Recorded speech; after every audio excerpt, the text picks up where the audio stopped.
Hi అండి, welcome to my channel. ఇప్పుడైతే నేను ఈ విప్పింగ్ పౌడర్ని యూస్ చేసుకొని విప్పింగ్ క్రీమ్ ఎలా చేయాలనేది నేను చూపిస్తున్నాను. ఇదైతే 120 గ్రామ్స్ అండి, 125 గ్రామ్స్. నేను ఇవి 2 బాటిల్స్తో అయితే చేస్తున్నాను అనమాట ఇప్పుడు. సో ఈ రెండు కలిపి 250 గ్రామ్స్. సో చూద్దాము ఈ కప్కి ఎంత అయితే వస్తుందో, ఈ కప్కి ఎంత వస్తుందో చూద్దాము.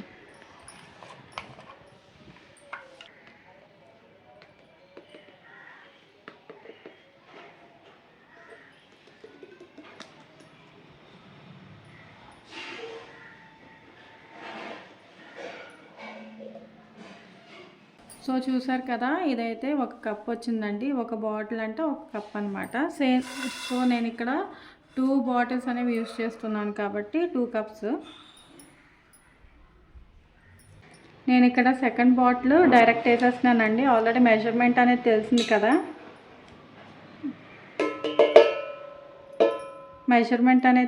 కాబట్టి నేను డైరెక్ట్గా ఇది వేసానండి, కప్లో వేసుకోకుండా.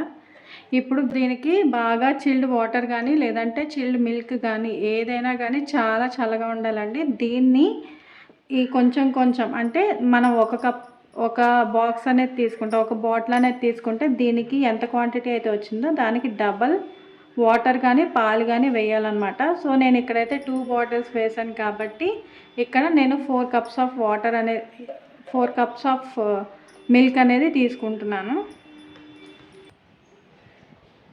ఈ పాలు అనేవి కొంచెంగానే యాడ్ చేసుకోవాలండి, మొత్తం ఒకేసారి యాడ్ చేసుకోకూడదు.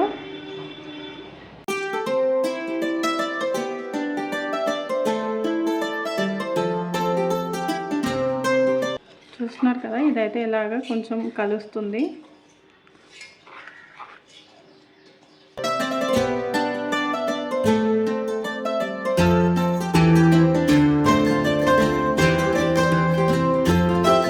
ఇప్పుడు ఇంకొంచెం పాలు అనేవి యాడ్ చేసుకుందాం.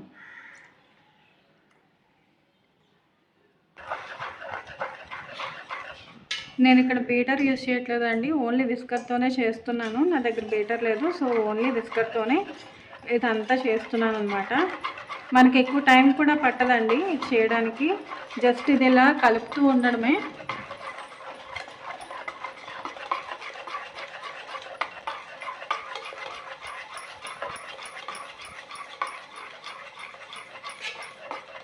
ఇది మనం అలా తిప్పుతూ ఉంటే ఆటోమేటిక్గా కొంచెం సేపటికి థిక్ అయిపోతూ ఉంటుందండి. ఆ థిక్ అయినప్పుడు ఇంకొంచెం పాలు అనేవి యాడ్ చేసుకోవాలి.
మీరు ఇంకా ఇందులోకి షుగర్ ఏమీ అవసరం లేదండి, యాడ్ చేసుకోవాల్సిన అవసరం లేదు.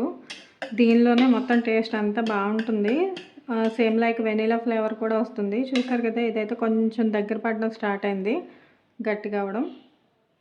సో ఇలాగ కంటిన్యూగా మీకు కొంచెం థిక్ కన్సిస్టెన్సీ వచ్చే వరకు కూడా ఇలా తిప్పుతూ ఉండడమే, ఇంకేం లేదు. చాలా సింపుల్.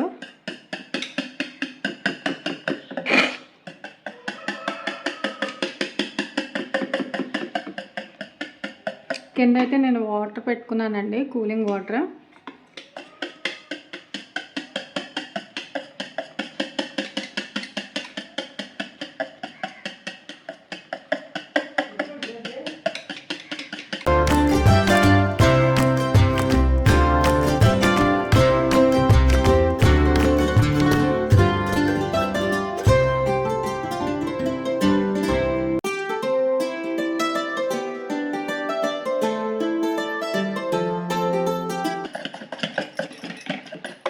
ఇదైతే చూస్తున్నారు కదా, తిప్పుతూ ఉన్న కొద్దీ బాగా టైట్ అవుతుంది, గట్టిగా అవుతుంది అన్నమాట.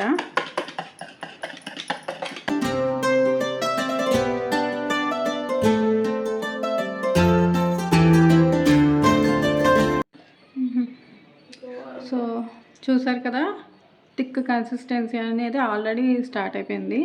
ఇంకొంచెం సేపు ఏంటంటే ఇది రివర్స్ చేసినా కూడా ఇది జారిపోకుండా ఉండేలాగా చేస్తే అప్పుడు మనకి ఈ విప్పింగ్ క్రీమ్ అనేది రెడీ అయిపోయినట్టేనండి.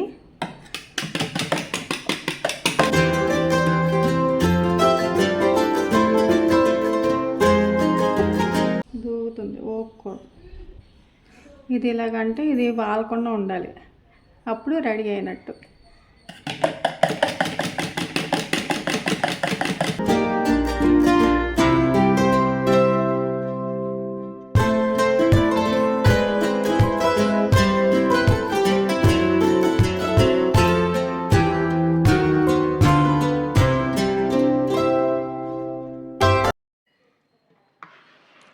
చూసారా, ఇదైతే రెడీ అయిపోయిందండి. ఇప్పుడు ఇది ఇలా తీస్తే అవి నిలబడుతుంది కదా, ఇది కొంచెం నిలబడుతుంది కదా, ఇలాగానే నిలబెడితే అది రెడీ అయిపోయినట్టే. చూసారా, రెడీ అయిపోయినట్టే. ఇంక ఇది తీసుకెళ్ళి ఒక 2-3 అవర్స్ అయినా కానీ డీప్ ఫ్రిడ్జ్లో పెట్టుకోవాలండి.